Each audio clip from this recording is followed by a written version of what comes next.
সুরক্ষা। এই সুরক্ষা আসলে কি? এটা কি কোনো কবচ নাকি কোনো সীমা? এই সুরক্ষা আসলে অন্য কিছু।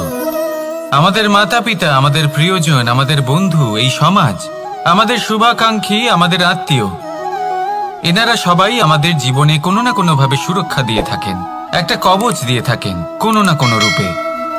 কিন্তু দেখতে গেলে আমাদের পরাক্রমের পথে, আমাদের বীরত্বের পথে, আমাদের সাহসের পথে এই সুরক্ষাই সবথেকে বড় বাধা হয়ে দাঁড়ায়।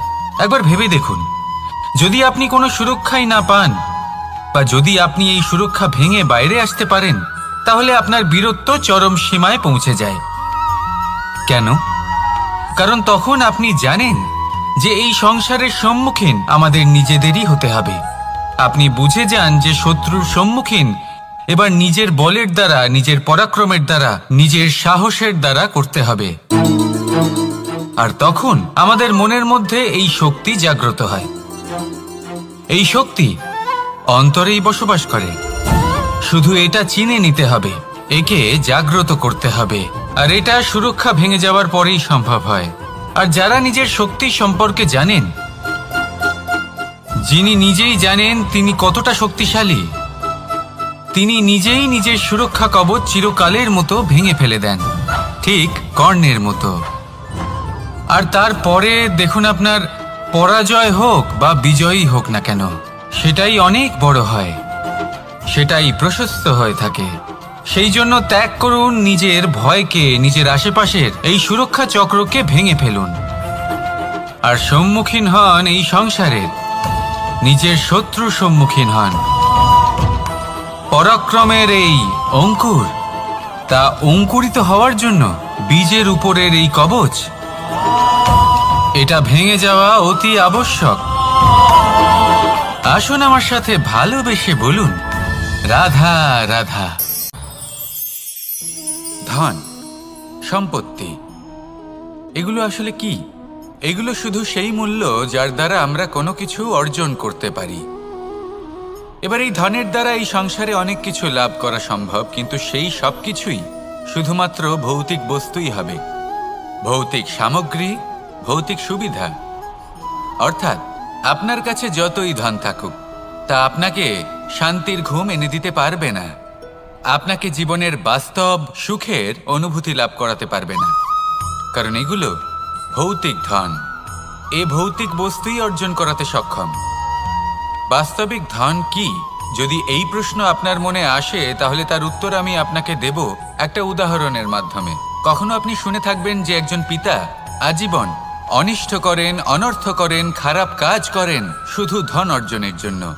তিনি ভাবেন যে আমি ধন অর্জন করব আর নিজের সন্তানকে একটা উজ্জ্বল ভবিষ্যৎ প্রদান করব, একটা সুখ স্বাচ্ছন্দ্যময় জীবন দান করব। এবার সন্তান যখন জন্ম লাভ করে, তখন সে ভাগ্যের জোরে সেই ধন ভোগ করে। যেরকম সে পায় সেরকমই তার ব্যবহার সে করে। কখনো আপনি এটাও দেখে থাকবেন যে সেই সন্তান সমস্ত ধন নষ্ট করে ফেলে, আর সেই পিতা যিনি সমস্ত ধন সঞ্চয় করেছেন, যিনি সেই ধনের প্রভু, আজ সেই ধনের প্রহরী হয়ে রয়েছেন। এবার এরকম কেন হয়? এরকম তখনই হয় যখন সেই পিতা বুঝতেই পারেন না যে তার জীবনের আসল ধন কি। সেই আসল ধন তার সন্তানকে সে দিতেই পারে না। যদি পিতা তার সন্তানকে কর্মের জ্ঞান দিতে পারেন, উচিত কোনটা অনুচিত কোনটা সেই শিক্ষা দিতে পারেন, সংস্কারের প্রকৃত শিক্ষা দিতে পারেন, তবে সেটা ধনের থেকে অনেক বেশি গুরুত্বপূর্ণ। এটাই হলো জীবনের বাস্তব ধন। আপনি সেই কথা তো অবশ্যই শুনে থাকবেন, কুসন্তান হলে ধন সঞ্চয় করে কি হবে, সুসন্তান হলে ধন সঞ্চয় করে কি হবে। সন্তান যদি কুপুত্র হয় তাহলে সব নষ্ট করে ফেলবে, আর সন্তান যদি সুপুত্র হয় তাহলে ধন থাকুক না থাকুক, সে নিজেই কর্মের পথে অগ্রসর হয়ে ধন অর্জন করবে আর নিজের জন্য এক উজ্জ্বল ভবিষ্যৎ গড়ে তুলবে। তাই সন্তানকে সম্পদ দেওয়ার আগে কর্মের জ্ঞান দান করুন, সুশিক্ষা দিন, কারণ এটাই হলো জীবনের প্রকৃত ধন। আসুন আর আমার সাথে ভালোবেসে বলুন, রাধা রাধা। জীবনে সাফল্য এবং অসফলতা আপনার বল, আপনার শক্তির উপরে নির্ভরশীল নয়, আপনার মানসিকতার উপর নির্ভরশীল। যদি কোনো ব্যক্তি দৃঢ় নিশ্চয় করে নেয় তাহলে সে কখনো হারে না। যদি কেউ হার মেনে নেয় তাহলে সে কখনোই জিততে পারে না। শেষ পর্যন্ত কি হয়, এই ভাবনাই সত্য হয়ে সামনে চলে আসে, আর এই ভাবনাই পরবর্তীকালে ইতিহাস রচনা করে। সেই জন্য আপনি যদি চান আপনার নাম ইতিহাসে থাকুক, তাহলে দৃঢ় হতে শিখুন। ইতিবাচক ভাবনার সাথে, পরিশ্রমের সাথে এগিয়ে চলতে থাকুন। প্রতিস্পর্ধা গ্রহণ করুন আর শুধুই এগিয়ে যেতে থাকুন। সংসারে আপনি যে কোনো উচ্চতাতেই পৌঁছতে পারবেন, কারণ ইচ্ছে শক্তি আর ভালোবাসার চেয়ে বেশি শক্তিশালী আর কিছুই নেই। তাহলে আসুন আর আমার সাথে ভালোবেসে বলুন, রাধা রাধা। মানুষের জীবন দেখলে এতে সংকটও আসবে, বিপদও আসবে, অনেক সমস্যাও আসবে। কখনো কখনো এমন সময় আসবে যখন আমাদের আপনজনের থেকে সাহায্য চাইতে হয়। আমরা সাহায্য চাই আর তারা সাহায্য করেও দেন, আমাদের সংকট থেকে মুক্তও করে দেন। কিন্তু যখন এই সময় বদলে যায়, যখন সুখের সময় আমাদের জীবনে আসে, তখন আমাদের মনে একটা অহংবোধ জেগে ওঠে। মনে হয় উপকার আবার কি, সেই ব্যক্তি সাহায্য করেছিলেন তাতে কি, উনি তো নিজের কর্তব্য পালন করছিলেন। সেই ব্যক্তি আমাদের ধন দিয়েছিলেন যখন প্রয়োজন ছিল, তো আমরা সেই ধন তো ফিরিয়ে দিয়েছি, উপকার কিসের? এই ভাবনা অনুচিত। যদি কোনো ব্যক্তি আপনাকে সাহায্য করে থাকে যখন কেউ করেনি, যখন আপনার সবথেকে বেশি প্রয়োজন ছিল, সেই সাহায্য অমূল্য আর সেটা উপকারী বটে। যদি কেউ উপকার করেন তাহলে বিনম্র চিত্তে ভালোবেসে আজীবন তার উপকারের প্রতি কৃতজ্ঞ থাকুন। কারণ সত্যি কথা বলতে এই সংসারে উপকার করার মতো ব্যক্তি খুব কম রয়েছেন, আর উপকারীর কথা মনে রাখেন এমন কৃতজ্ঞ ব্যক্তি আরও কম। সেই জন্য জীবনে কৃতজ্ঞ থাকুন আর আমার সাথে ভালোবেসে বলুন, রাধা রাধা। সুখ এবং দুঃখ এই দুই হলো আমাদের জীবনের অবশ্যম্ভাবী এবং গুরুত্বপূর্ণ অঙ্গ। আমাদের সকলের জীবনে কখনো সুখও আসে, আবার কখনো দুঃখও আসে। আমরা সবসময় ভাবি আমরা কিভাবে সুখ লাভ করব, কিভাবে আমরা দুঃখ থেকে দূরে থাকতে পারি। আর এই জীবনে যা কিছুই ঘটুক না কেন, সেই সব কিছু আমরা সুখ এবং দুঃখের মাপদণ্ডে মেপে থাকি। এবার এখানে একটা ছোট্ট বিষয় আছে, এটা ভেবে দেখতে হবে যে কে আসলে সুখী ব্যক্তি। সুখী ব্যক্তি হলেন তিনি যিনি নিজের জীবনে নিজের কর্মের বিশ্লেষণ করে থাকেন, সেই বুঝে পদক্ষেপ নেন। উনি কি করতে চলেছেন সেটা উনি জানেন, আর যদি ওনার কোনো দোষ থাকে বা ভুল থাকে তাহলে সেগুলো শুধরে নিয়ে এগিয়ে চলেন। সেই জন্য উনি সুখী হন। অন্যদিকে যে ব্যক্তি দুঃখী, তিনি কি করেন? তিনি নিজের উপর নয়, অন্যের উপর নিজের নজর রাখেন যে তিনি কি করছেন, কিভাবে কর্ম করছেন। ওনারা অন্যের নিন্দা করেন, অন্যের সাফল্য দেখে ঈর্ষা করেন, ক্রুদ্ধ হয়ে যান, ওনাদের বাধা দিতে চেষ্টা করেন। সেই জন্যই তো ওনারা দুঃখী হন। এই সংসারে এমন অনেক ব্যক্তি আছেন যারা এই কারণে দুঃখী নন যে তাদের জীবনে দুঃখ আছে। তারা এই কারণে দুঃখ পান কারণ অন্যের জীবন অনেক বেশি সুখের। দেখুন, শেষ পর্যন্ত আপনাকে নিজের কর্মের প্রতি মনোসংযোগ করতেই হবে, অন্যের প্রতি নয়। কারণ আপনার জীবনে আপনার কর্ম হলো এমন একটা জিনিস যা আপনার নিয়ন্ত্রণে আছে। নিরন্তর চেষ্টা করতে থাকুন, নিজের কর্মকে বুঝতে শিখুন, শুধরে নিন, নিজেকে শ্রেষ্ঠ করে তুলুন। তখন সাফল্য নিজে থেকে আপনার কাছে আসবে, আর এই মন প্রসন্ন হয়ে বলবে, রাধা রাধা। কামবোধ, এটাই আপনার অন্তরের প্রথম শত্রু। বেশিরভাগ মানুষই কামবোধ বলতে লালসা বোঝেন, কিন্তু এটা সম্পূর্ণ সত্য নয়। কামের আসল অর্থ হলো কামনা। এটা খুবই সহজ ব্যাপার। মনুষ্য শরীর থাকলে, মানুষের মন থাকলে এই কামনা অবশ্যই থাকবে। এবার এটাই দেখতে হবে যে এই কামনা নেতিবাচক কামনা নাকি ইতিবাচক কামনা। অন্য কারোর জিনিসে নজর দেওয়া, অন্য কোনো মানুষের উপর নজর দেওয়া, কোনো অনুচিত বস্তুর দিকে নজর দেওয়া, এই নেতিবাচক কামনা। আর এই দুষ্কামনা মানুষকে দিয়ে অপকর্ম করাবেই করাবে।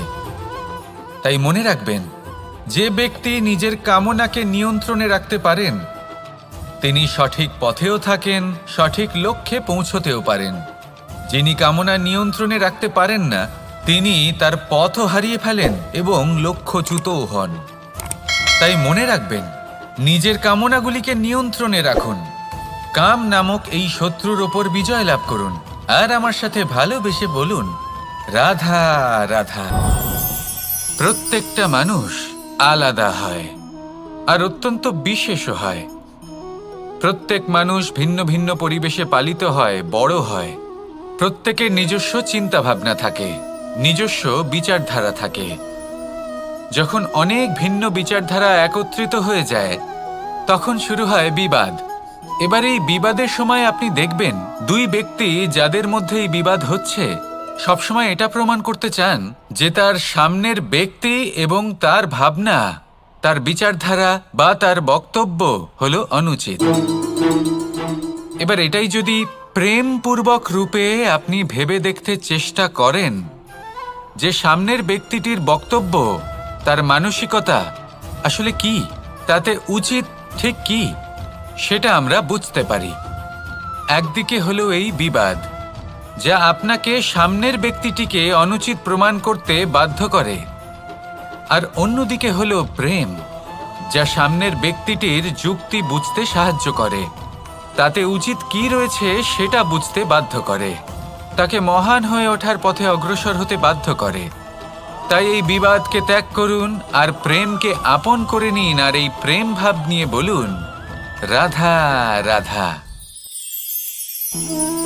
সূর্যের প্রকাশ অন্ধকারকে দূর করে দেওয়া সেই মহানায়ক। এই সূর্যের প্রকাশ যখন পৃথিবীতে এসে পৌঁছয় কি হয়? এই পৃথিবী জেগে ওঠে, প্রত্যেক প্রাণী জেগে ওঠে, মানুষ জেগে ওঠে, নিজের কর্ম করেন, জীবন যাপন করেন। এই ঘুমের মৃতপ্রায় স্থিতি কাটিয়ে উঠে জীবন যাপন করতে শেখেন। এটাই হলো প্রভাব সূর্যের প্রকাশের। এবার এই প্রকাশ যে সূর্যের থেকে পাই তিনি কি করেন? তিনি নিজেকে জ্বালান আমাদের জীবন প্রদান করার জন্য। প্রত্যেকটা মুহূর্ত তিনি তাপ সহ্য করেন আমরা যাতে সেই প্রকাশ লাভ করি। এটাই হলো জীবনের সারমর্ম। যদি আপনিও এই সংসারে প্রকাশ ছড়িয়ে দিতে চান তাহলে আপনাকেও তপ্ত হতে হবে, নিজে জ্বলতে হবে, সেই কর্ম করতে হবে যেটা কঠিন হতে পারে কিন্তু আসলে শ্রেষ্ঠ। তবেই এই সংসারের সেবা করতে পারবেন, সংসারকে পথ দেখাতে পারবেন। নিজের অন্তরের প্রকাশ জাগ্রত করুন, তবেই সেই সকল ব্যক্তি যারা পাপের অন্ধকারে নিমজ্জিত হয়ে আছেন তারা জাগ্রত হবেন। সেই সকল ব্যক্তিকে জাগিয়ে তুলুন, প্রেরিত করে তুলুন সুখী হওয়ার জন্য যারা সুখী হতে পারছেন না। সেই সকলকে প্রেরিত করুন সাফল্য লাভের যারা সফল হতে পারছেন না। নিজের অন্তরের সূর্যকে জাগ্রত করুন, চারিদিকে শুধু প্রকাশই প্রকাশ হবে, জীবনই জীবন থাকবে, আনন্দই আনন্দ থাকবে, আর এই মন বারবার প্রসন্ন চিত্তে বলে উঠবে, রাধা রাধা। ছোটবেলা থেকেই আমি গরু চড়িয়ে অভ্যস্ত, সেই জন্য সকলে আমাকে গোপাল নামে ডাকত। কিন্তু গোপাল হয়ে আমি একটা অমূল্য শিক্ষা লাভ করেছি।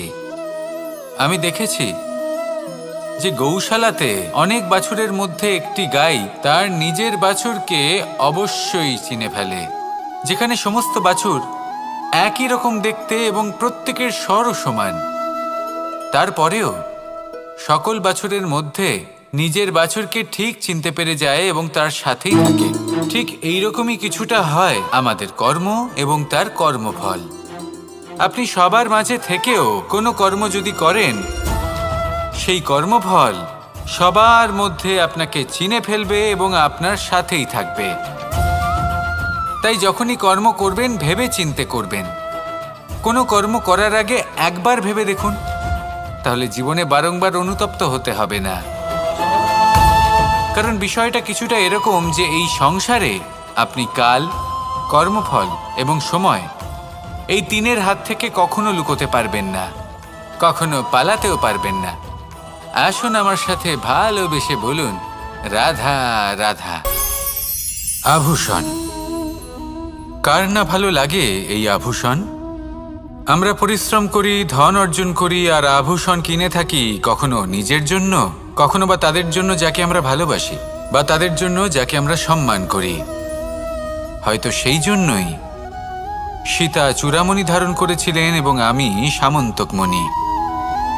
কিন্তু এটাই কি সেই প্রকৃত আভূষণ যা আপনার মূল্য বৃদ্ধি করে? না। শ্রীরামের আভূষণ হলো ওনার নম্র ভদ্র ব্যবহার। মাতা সীতার আভূষণ হলো ওনার সততা, ওনার নিষ্ঠা, ওনার ত্যাগ। অর্জুনের আভূষণ ছিল ওনার একাগ্রতা। রাধার আভূষণ ওনার প্রেম। এই আভূষণ কোথাও নেই, আপনার মনে আছে। যদি আপনার মনে মিষ্টতা থাকে, তা শান্ত হয়, তাতে সততা থাকে, নিষ্ঠা থাকে এবং প্রেম থাকে, তাহলে আপনার অন্য আর কোনো আভূষণের কোনো প্রয়োজন নেই। আপনি যতই ভিড়ের মাঝে থাকুন, আপনার ঔজ্জ্বল্য চোখে পড়বে। আসুন আর আমার সাথে ভালোবেসে বলুন, রাধা রাধা। প্রেমের পরিভাষা আসলে কি? ভিন্ন ভিন্ন ধরনের ব্যক্তি, ভিন্ন ভিন্ন ধরনের প্রেমী, আলোচক বিভিন্ন ধরনের পরিভাষা প্রদান করেন এই প্রেম নিয়ে। কিন্তু প্রত্যেকের মনেই কখনো কখনো এই প্রশ্ন এসেছে, এই ভালোবাসা আসলে কি? নিজের প্রিয়তমকে জয় করাই কি প্রেম? চার হাত এক হয়ে যাবার নামই কি প্রেম? নিজের আবেগ ব্যক্ত করাই কি ভালোবাসা? না। প্রেমের অর্থ কাউকে লাভ করা নয়, বরং তার মাঝে বিলীন হয়ে যাওয়া। যদি কারোর হাত ধরে থাকি, তাহলে আজীবন তার সাথে পথ চলা হলো প্রেম।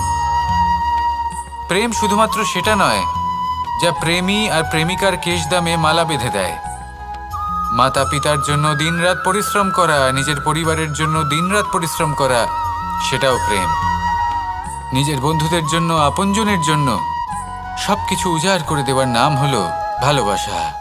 নিজের মাতৃভূমির জন্য সাহসের সাথে লড়াই করা এবং আনন্দে নিজের জীবন ত্যাগ করে দেওয়াও কিন্তু প্রেমের নামান্তর।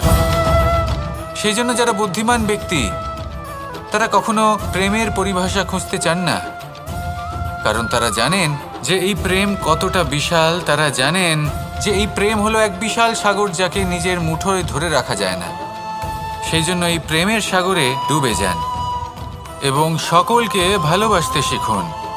যদি সবাইকে ভালোবাসতে পারেন, তাহলে তাদেরও কল্যাণ হবে যারা আপনাকে ভালোবাসে, তাদেরও কল্যাণ হবে যাদেরকে আপনি ভালোবাসেন, আর আপনারও কল্যাণ হবে। আর তখন এই মন ভালোবেসে বলবে, রাধা রাধা। হাস্য, হাসি জীবনে অত্যন্ত মূল্যবান হয়। কথায় আছে যে হাসি এবং হাস্য আমাদের জীবনে ওষুধের মতো কাজ করে, আমাদের সুস্থ রাখে, আমাদের জীবনের অনুভূতিগুলিকে আরো সুন্দর করে তোলে। কিন্তু প্রত্যেক ওষুধের মতোই এর সাথেও এটাই হয়। প্রত্যেক ওষুধ সঠিক সময়ে, সঠিক মাত্রায়, সঠিকভাবে গ্রহণ করতে হয়। যদি এরকম না হয়, তাহলে এই ঔষধও শরীরের ক্ষতি করে দিতে পারে। এবার আপনি ভাবতে পারেন, হাসি থেকে কিভাবে ক্ষতি হতে পারে? আপনি যদি অন্য কারোর উপরে হাসেন, তাহলে হয়তো তার মনে কষ্ট হতে পারে, তার অন্তরের মিত্র হয়তো শেষ হয়ে যেতে পারে, আর অন্তরের শত্রু জেগে উঠতে পারে। কিন্তু এটাই যদি আমরা সকলকে সাথে এনে সকলের সাথে হাসি, তাহলে হয়তো আমাদের অন্তরের, এই হৃদয়ের ভেতরে লুকিয়ে থাকা যে শত্রু, তা শেষ হয়ে যেতে পারে, আর অন্তরের বন্ধুসত্তা প্রকাশিত হতে পারে। ঠিক কি না? এবার আপনাকে উদাহরণ দিই। যখন দ্রৌপদী দুর্যোধনকে নিয়ে হেসেছিল, তখন তা মহাভারতের সৃষ্টির কারণ হয়েছিল। কিন্তু সেইখানেই যখন পার্থ আর মাধব একসাথে বসে মৃদুমন্দ হাসতেন, তখন ধর্ম স্থাপন করা হয়েছিল। তা আপনি কি চান? কাউকে নিয়ে হেসে তাকে আঘাত করতে চান, নাকি সকলকে একসাথে এনে তাদের হাসিয়ে তুলে ধনাত্মক প্রভাব ফেলতে চান? সিদ্ধান্ত আপনার। আসুন আর আমার সাথে ভালোবেসে বলুন রাধা রাধা। মাঝে মাঝে কিছু মুহূর্তের জন্য চোখ বন্ধ করে ধ্যানের বেদিতে বসে ধ্যান করতে চেষ্টা করুন আর বোঝার চেষ্টা করুন যে আমরা সর্বপ্রথম কি দেখতে পাচ্ছি, কি অনুভব করছি। আপনি দেখতে পাবেন সবার আগে আপনার চোখের সামনে আপনার দুষ্কর্মগুলিকে, আপনার লুকিয়ে থাকা ক্রোধ, অন্তরের যন্ত্রণা, ভয়, নিরাশা, এই সব কিছুই সবার আগে দেখতে পাবেন আপনি। আর এই সব কিছুই আমাদের দুঃখের কারণ হয়ে ওঠে। এই সব কিছু সারমর্ম কি? সারমর্ম শুধু একটাই, সেটা হলো এই যে আমাদের এই মন তা কিন্তু দুষ্কর্ম পছন্দই করে না। আমাদের এই মন একটা সুখময় জীবন যাপন করতে চায়, সৎকর্ম করতে চায়। তাই এটাই করুন, শুভ চিন্তা করুন, শুভ কর্ম করুন, ইতিবাচক মনোভাব নিয়ে জীবনে অগ্রসর হন। তারপর চোখ বন্ধ করে অন্তরে দেখতে থাকুন।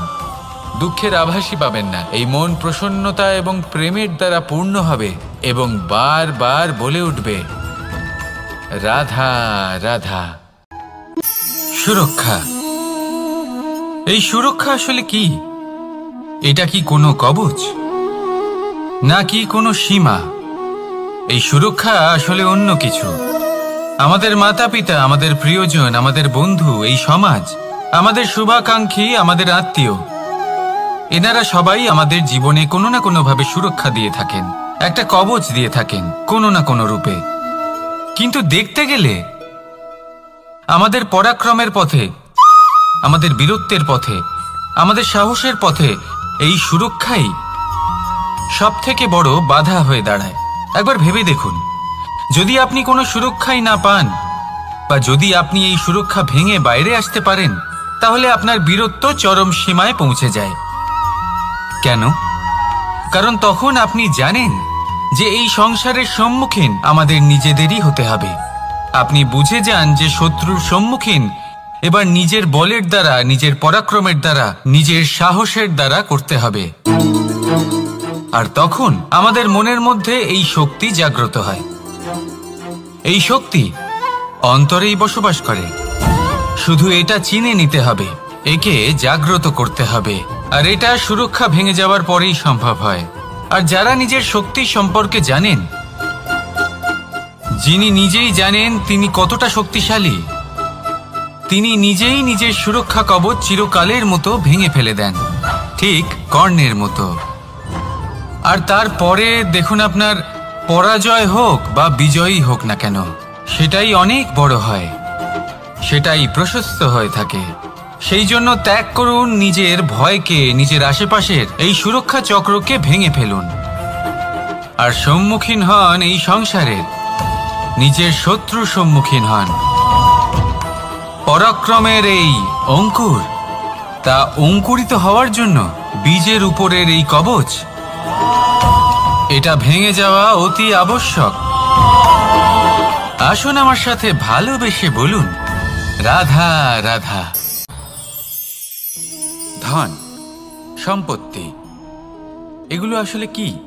এগুলো শুধু সেই মূল্য যার দ্বারা আমরা কোনো কিছু অর্জন করতে পারি।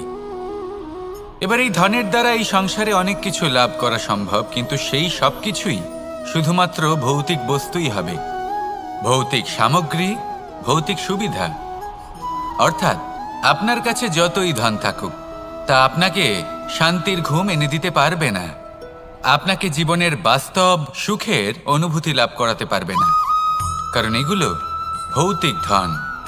এ ভৌতিক বস্তুই অর্জন করাতে সক্ষম। বাস্তবিক ধন কি? যদি এই প্রশ্ন আপনার মনে আসে, তাহলে তার উত্তর আমি আপনাকে দেব একটা উদাহরণের মাধ্যমে। কখনো আপনি শুনে থাকবেন যে একজন পিতা আজীবন অনিষ্ট করেন, অনর্থ করেন, খারাপ কাজ করেন শুধু ধন অর্জনের জন্য। তিনি ভাবেন যে আমি ধন অর্জন করব আর নিজের সন্তানকে একটা উজ্জ্বল ভবিষ্যৎ প্রদান করব, একটা সুখ স্বাচ্ছন্দ্যময় জীবন দান করব। এবার সন্তান যখন জন্ম লাভ করে, তখন সে ভাগ্যের জোরে সেই ধন ভোগ করে। যেরকম সে পায় সেরকমই তার ব্যবহার সে করে।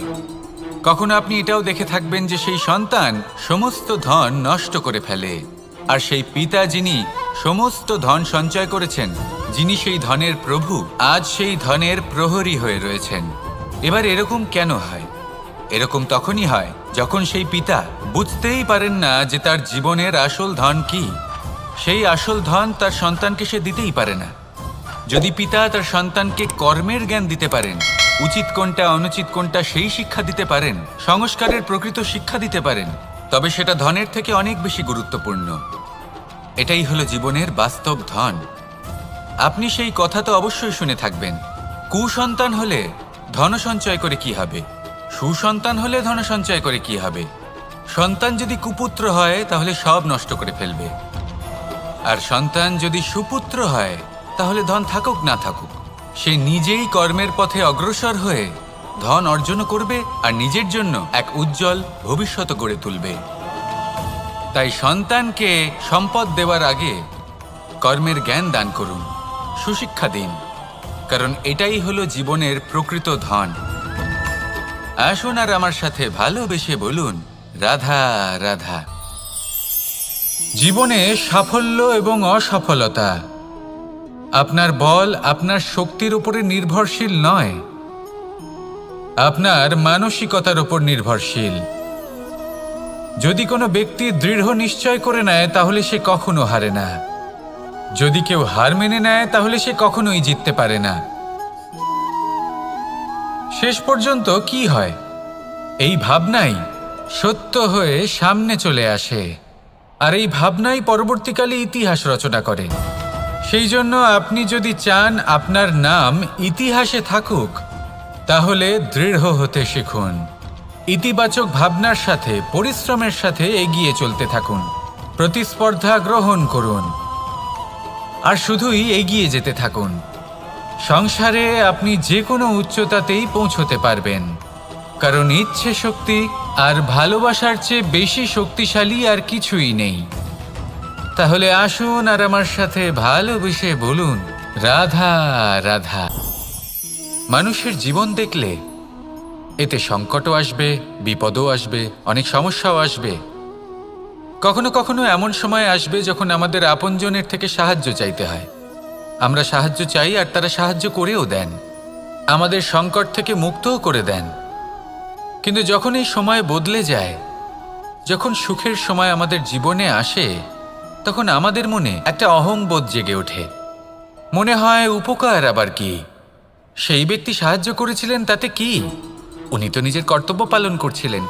সেই ব্যক্তি আমাদের ধন দিয়েছিলেন যখন প্রয়োজন ছিল, তো আমরা সেই ধন তো ফিরিয়ে দিয়েছি, উপকার কিসের? এই ভাবনা অনুচিত। যদি কোনো ব্যক্তি আপনাকে সাহায্য করে থাকে যখন কেউ করেনি, যখন আপনার সবথেকে বেশি প্রয়োজন ছিল, সেই সাহায্য অমূল্য, আর সেটা উপকারী বটে। যদি কেউ উপকার করেন তাহলে বিনম্র চিত্তে ভালোবেসে আজীবন তার উপকারের প্রতি কৃতজ্ঞ থাকুন। কারণ সত্যি কথা বলতে এই সংসারে উপকার করার মতো ব্যক্তি খুব কম রয়েছেন, আর উপকারীর কথা মনে রাখেন এমন কৃতজ্ঞ ব্যক্তি আরও কম। সেই জন্য জীবনে কৃতজ্ঞ থাকুন আর আমার সাথে ভালোবেসে বলুন, রাধা রাধা। সুখ এবং দুঃখ এই দুই হলো আমাদের জীবনের অবশ্যম্ভাবী এবং গুরুত্বপূর্ণ অঙ্গ। আমাদের সকলের জীবনে কখনো সুখও আসে, আবার কখনো দুঃখও আসে।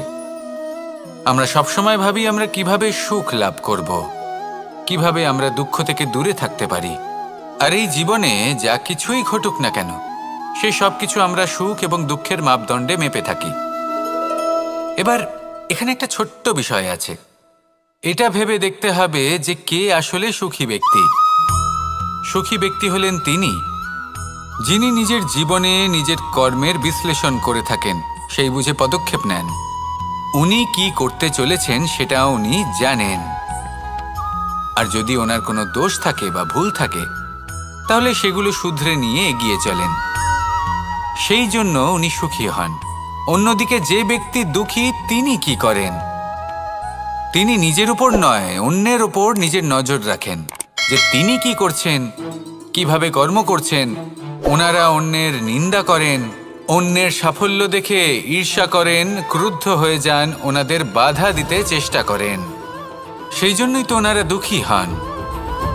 এই সংসারে এমন অনেক ব্যক্তি আছেন যারা এই কারণে দুঃখী নন যে তাদের জীবনে দুঃখ আছে। তারা এই কারণে দুঃখ পান কারণ অন্যের জীবন অনেক বেশি সুখের। দেখুন, শেষ পর্যন্ত আপনাকে নিজের কর্মের প্রতি মনোসংযোগ করতেই হবে, অন্যের প্রতি নয়। কারণ আপনার জীবনে আপনার কর্ম হলো এমন একটা জিনিস যা আপনার নিয়ন্ত্রণে আছে। নিরন্তর চেষ্টা করতে থাকুন, নিজের কর্মকে বুঝতে শিখুন, শুধরে নিন, নিজেকে শ্রেষ্ঠ করে তুলুন। তখন সাফল্য নিজে থেকে আপনার কাছে আসবে আর এই মন প্রসন্ন হয়ে বলবে, রাধা রাধা। কামবোধ, এটাই আপনার অন্তরের প্রথম শত্রু। বেশিরভাগ মানুষই কামবোধ বলতে লালসা বোঝেন, কিন্তু এটা সম্পূর্ণ সত্য নয়। কামের আসল অর্থ হল কামনা। এটা খুবই সহজ ব্যাপার। মনুষ্য শরীর থাকলে, মানুষের মন থাকলে এই কামনা অবশ্যই থাকবে। এবার এটাই দেখতে হবে যে এই কামনা নেতিবাচক কামনা নাকি ইতিবাচক কামনা। অন্য কারোর জিনিসে নজর দেওয়া, অন্য কোনো মানুষের উপর নজর দেওয়া, কোনো অনুচিত বস্তুর দিকে নজর দেওয়া, এ নেতিবাচক কামনা। আর এই দুষ্কামনা মানুষকে দিয়ে অপকর্ম করাবেই করাবে। তাই মনে রাখবেন, যে ব্যক্তি নিজের কামনাকে নিয়ন্ত্রণে রাখতে পারেন তিনি সঠিক পথেও থাকেন, সঠিক লক্ষ্যে পৌঁছতেও পারেন। যিনি কামনা নিয়ন্ত্রণে রাখতে পারেন না তিনি তার পথও হারিয়ে ফেলেন এবং লক্ষ্যচ্যুতও হন। তাই মনে রাখবেন, নিজের কামনাগুলিকে নিয়ন্ত্রণে রাখুন। কাম নামক এই শত্রুর ওপর বিজয় লাভ করুন আর আমার সাথে ভালোবেসে বলুন, রাধা রাধা। প্রত্যেকটা মানুষ আলাদা হয় আর অত্যন্ত বিশেষও হয়। প্রত্যেক মানুষ ভিন্ন ভিন্ন পরিবেশে পালিত হয়, বড় হয়। প্রত্যেকের নিজস্ব চিন্তাভাবনা থাকে, নিজস্ব বিচারধারা থাকে। যখন অনেক ভিন্ন বিচারধারা একত্রিত হয়ে যায় তখন শুরু হয় বিবাদ। এবার এই বিবাদের সময় আপনি দেখবেন দুই ব্যক্তি যাদের মধ্যে এই বিবাদ হচ্ছে সবসময় এটা প্রমাণ করতে চান যে তার সামনের ব্যক্তি এবং তার ভাবনা, তার বিচারধারা বা তার বক্তব্য হলো অনুচিত। এবার এটাই যদি প্রেমপূর্বক রূপে আপনি ভেবে দেখতে চেষ্টা করেন যে সামনের ব্যক্তিটির বক্তব্য, তার মানসিকতা আসলে কি, তাতে উচিত ঠিক কি, সেটা আমরা বুঝতে পারি।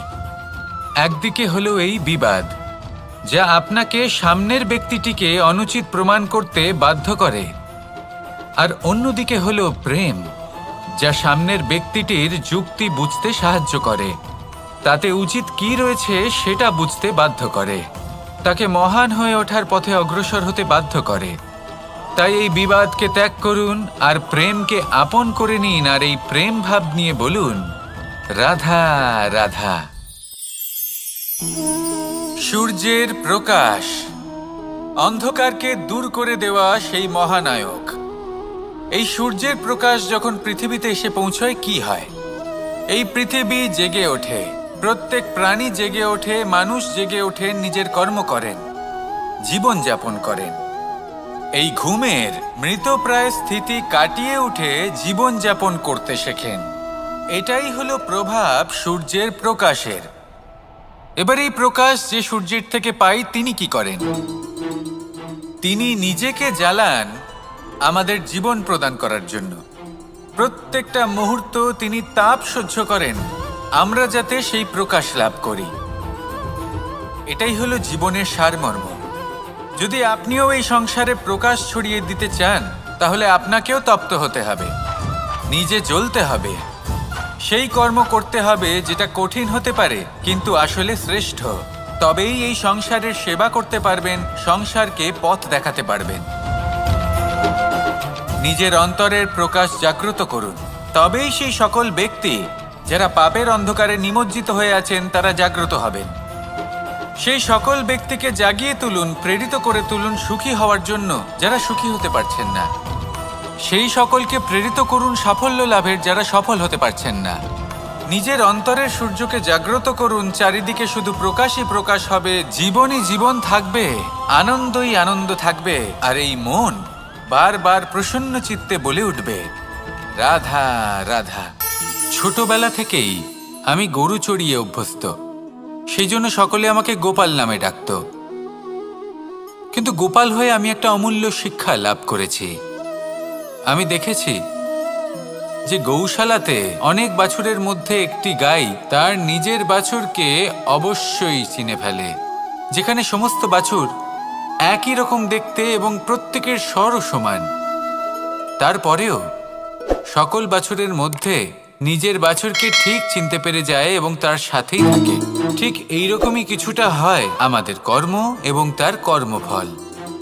আপনি সবার মাঝে থেকেও কোনো কর্ম যদি করেন, সেই কর্মফল সবার মধ্যে আপনাকে চিনে ফেলবে এবং আপনার সাথেই থাকবে। তাই যখনই কর্ম করবেন ভেবে চিন্তে করবেন। কোনো কর্ম করার আগে একবার ভেবে দেখুন, তাহলে জীবনে বারংবার অনুতপ্ত হতে হবে না। কারণ বিষয়টা কিছুটা এরকম যে এই সংসারে আপনি কাল, কর্মফল এবং সময়, এই তিনের হাত থেকে কখনো লুকোতে পারবেন না, কখনো পালাতেও পারবেন না। আসুন আমার সাথে ভালোবেসে বলুন, রাধা রাধা। আভূষণ, কার না ভালো লাগে এই আভূষণ? আমরা পরিশ্রম করি, ধন অর্জন করি, আর আভূষণ কিনে থাকি, কখনো নিজের জন্য, কখনো বা তাদের জন্য যাকে আমরা ভালোবাসি, বা তাদের জন্য যাকে আমরা সম্মান করি।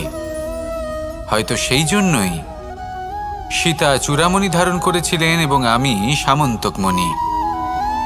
কিন্তু এটাই কি সেই প্রকৃত আভূষণ যা আপনার মূল্য বৃদ্ধি করে? না। শ্রীরামের আভূষণ হল ওনার নম্র ভদ্র ব্যবহার। মাতা সীতার আভূষণ হল ওনার সততা, ওনার নিষ্ঠা, ওনার ত্যাগ।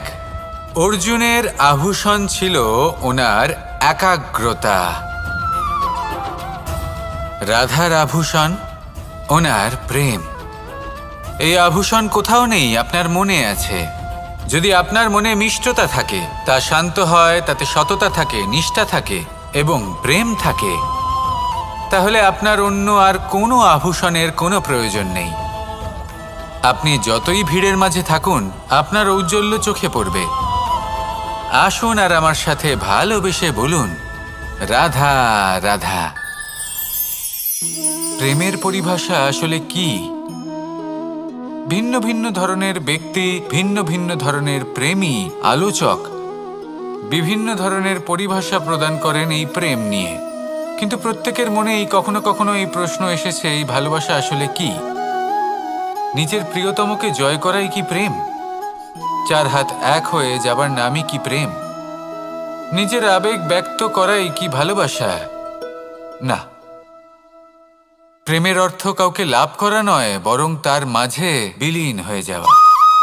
যদি কারোর হাত ধরে থাকি, তাহলে আজীবন তার সাথে পথ চলা হলো প্রেম। প্রেম শুধুমাত্র সেটা নয় যা প্রেমী আর প্রেমিকার কেশদামে মালা বেঁধে দেয়। মাতা পিতার জন্য দিনরাত পরিশ্রম করা, নিজের পরিবারের জন্য দিনরাত পরিশ্রম করা, সেটাও প্রেম। নিজের বন্ধুদের জন্য, আপনজনের জন্য সবকিছু উজাড় করে দেওয়ার নাম হলো ভালোবাসা। নিজের মাতৃভূমির জন্য সাহসের সাথে লড়াই করা এবং আনন্দে নিজের জীবন ত্যাগ করে দেওয়াও কিন্তু প্রেমের নামান্তর। সেই জন্য যারা বুদ্ধিমান ব্যক্তি, তারা কখনো প্রেমের পরিভাষা খুঁজতে চান না, কারণ তারা জানেন যে এই প্রেম কতটা বিশাল। তারা জানেন যে এই প্রেম হলো এক বিশাল সাগর, যাকে নিজের মুঠোয় ধরে রাখা যায় না। সেই জন্য এই প্রেমের সাগরে ডুবে যান এবং সকলকে ভালোবাসতে শিখুন। যদি সবাইকে ভালোবাসতে পারেন, তাহলে তাদেরও কল্যাণ হবে যারা আপনাকে ভালোবাসে, তাদেরও কল্যাণ হবে যাদেরকে আপনি ভালোবাসেন, আর আপনারও কল্যাণ হবে। আর তখন এই মন ভালোবেসে বলবে, রাধা রাধা।